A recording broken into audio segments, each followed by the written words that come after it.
शांति 6 जून के अव्यक्त महावाक्यों का सार है। उदासी आने का कारण छोटी मोटी अवज्ञाएं। आज बाबा ने अपने आज्ञाकारी बच्चों को देखा, विशेषकर बाबा ने देखा एक है सदा समृद्धि स्वरूप आज्ञाकारी बच्चे और दूसरे बच्चे बाबा ने देखा कभी समृद्धि स्वरूप और कभी कर्म हो जाने के बाद समृद्धि में आता है कि मुझे ये कर्म ऐसे करना है। बाबा कहते बच्चे जो नंबर 1 आज्ञाकारी बच्चे हैं वो अमृत वेले से लेके पूरी दिनचर्या में बाबा की आज्ञा परमान चलते हैं, मेहनत से मुक्त होते हैं, बाबा की आशीर्वाद की अनुभूति प्राप्त करते हैं। उनके हर कदम में बाप दादा के दिल की दुआएं उनके साथ होती हैं, इसलिए उनका हर कर्म भी फलदायी होता है। फिर बाबा ने कहा कर्म बीज है और प्राप्ति उसका फल है।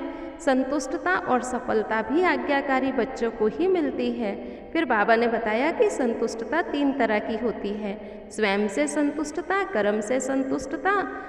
कर्म के रिजल्ट से संतुष्टता और अन्य आत्माओं की संबंध संपर्क की संतुष्टता।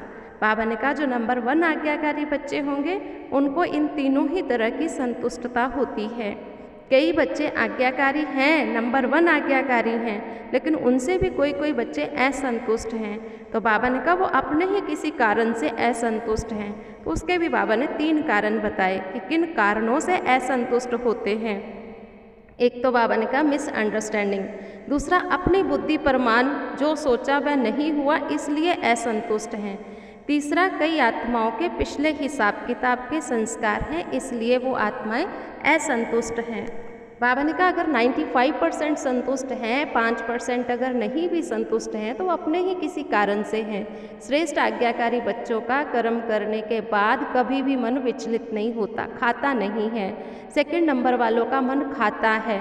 बाबा कहते हैं आज्ञाकारी बच्चे सदा हल्के और बोझ मुक्त होते हैं, जबकि जो दूसरे नंबर के होते हैं उन पर छोटी मोटी अवज्ञाओं का बहुत बोझ हो जाता है। फिर बाबा ने कहा एक है कर्म के बंधन में आना, एक है कर्म के संबंध में आना। आज्ञाकारी बच्चे बाप की आशीर्वाद की वजह से आंतरिक विल पावर का अनुभव करते हैं, अतीन्द्रिय सुख का अनुभव करते हैं। और दूसरी तरह के बच्चे क्या कहते हैं बाबा, कभी कभी बड़ा खालीपन लगता है, कुछ करते भी नहीं है, संतुष्टता की अनुभूति भी नहीं होती है, संपन्नता की अनुभूति भी नहीं होती है। बाबा ने कहा भले उस समय कुछ नहीं किया, लेकिन जाने अनजाने अलबेलेपन के कारण समय प्रति समय बहुत सारी अवज्ञाओं का हिसाब किताब खींचता है, पिछला खींचता है, पिछला हो या वर्तमान जीवन का हिसाब किताब। बाबा ने कहा लगन की अगन की स्वरूप की स्थिति के बिना वह भस्म नहीं हो सकता है। शक्तिशाली याद की स्थिति लाइट माइट हाउस होती है, तो लाइट माइट हाउस ना होने के कारण खालीपन लगता है, फिर जो चाहते हैं वो नहीं होता है। सेवा में मन नहीं लगता है, योग में मन नहीं लगता है, उदासी की लहर आ जाती है। बाबा ने कहा देखो एक तो होता है ज्ञान से शांति की अनुभूति, एक है कि बस वैसे ही मुझे अकेलापन चाहिए, इसे सन्नाटा कहते हैं। बाबा ने अमृत वेले से लेकर के पूरी दिनचर्या की आज्ञा दी है। सबसे पहली आज्ञा है अमृत वेले विधिवत शक्तिशाली योग की स्थिति में बैठो, निमित्त और निर्माण भाव लेकर के चलो। बाबा कहते वैसे तो लंबी लिस्ट है, दृष्टिवृत्ति की भी आज्ञा है, लेकिन फिर भी बाबा पूछते हैं ठीक चल रहे हो, तो कहते हाँ बाबा ठीक चल रहे हैं। बाबा कहते जितना चाहिए उतना है, कहते नहीं बाबा जितना होना चाहिए उतना नहीं है, बोझ का अनुभव होता है। बाबा कहते हैं जो बोझ होता है ये कभी डबल लाइट बनने नहीं देता, अतीन्द्रिय सुख की अनुभूति फिर होती नहीं है। आज्ञाकारी बनने की बाबा की आशीर्वाद की लिफ्ट की प्राप्ति भी नहीं होती है। आज्ञा ही बाप के कदम है, तो कदम पर कदम रखना सहज हुआ ना। वैसे जो सच्ची सीताएं हो, सजनियाँ हो, तो सजनियाँ कदम पर कदम रखती हैं। बच्चों के नाते हो तो बाबा ने कहा तो भी फुट स्टेप पर चलो, बाप का कहना और बच्चों का करना, इसको कहते हैं नंबर 1 आज्ञाकारी बच्चे। कदम पर कदम रखने वाले आज्ञाकारी बच्चे सदा बाबा को प्यारे लगते हैं। फिर बाबा ने आज्ञाकारी बच्चों को, कदम पर कदम रखने वाले बच्चों को स्नेह, प्यार और याद दी। अच्छा, ओम शांति।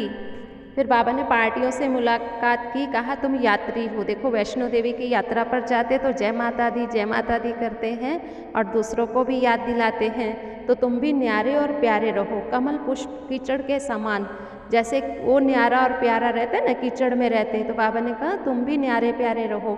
माताओं को मोह हो जाता है दोतरों पोतरों में, पोतरा बीमार होगा तो खुद बीमार हो जाएंगी। बाबा ने कहा रोना नहीं, मोह नहीं रखना है, मोह अच्छी चीज़ नहीं है। माताओं को मोह के कारण बाबा की याद भूलती है और भाइयों को यानी पांडवों को पैसा कमाने के चक्कर में बाबा और पढ़ाई भूल जाते हैं, तो इसको भी लगाव ही कहा जाता है। शरीर निर्वाह अर्थ कमाना बाबा ने कहा अलग बात है, लेकिन बाबा भूल जाए ये मोह है। फिर बाबा ने कुमारों को शांति की क्रांति करने वाले कहा और कहा अपने चेहरे और चलन से हर एक को शांति की अनुभूति कराना, इसी को ही कमाल कहते हैं। तो ऐसी कमाल करके दिखानी है। अच्छा, आज का वरदान है, थकी व तड़पती हुई आत्माओं को सिद्धि देने वाले खुदाई खिदमतगार भव। आत्माओं की बहुत समय से इच्छा व आशा है निर्वाण और मुक्ति धाम में जाने की। इसके लिए ही अनेक जन्मों से अनेक प्रकार की साधना करते करते थक चुकी हैं। अभी हर एक सिद्धि चाहता है, ना कि साधना। सिद्धि अर्थात सद्गति। तो ऐसी तड़पती हुई थकी हुई प्यासी आत्माओं की प्यास बुझाने के लिए आप श्रेष्ठ आत्माएं अपने साइलेंस की शक्ति व सर्वशक्तियों से 1 सेकंड में सिद्धि दो, तब कहेंगे खुदाई खिदमतगार।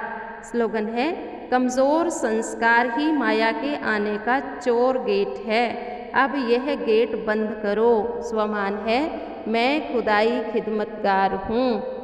हमेशा बाबा की याद में रहना, दूसरों को बाबा की याद दिलाना और अपनी सुख शांति से हर एक तड़पती हुई आत्माओं को शांत करना। ओम शांति।